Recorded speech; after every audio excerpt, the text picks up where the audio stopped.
Hello everyone, welcome to my shorts.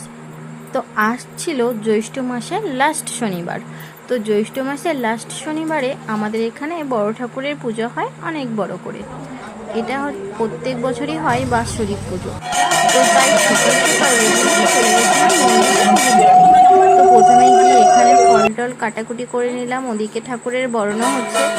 বিকালবেলা সবাইকে প্রসাদ দেওয়া হবে বলে সবাই মিলে কাগজ কাটছিলাম।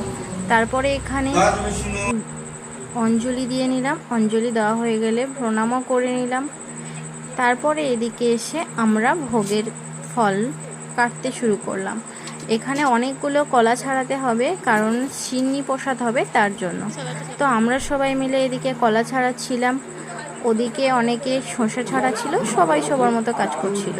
তো সন্ধেবেলা পুজো টুজো হয়ে যাওয়ার পর সবাইকে প্রসাদ বিতরণ করছিল, আমরা এদিকে সিন্নি মাখাচ্ছিলাম। তো আজকে ভিডিওটা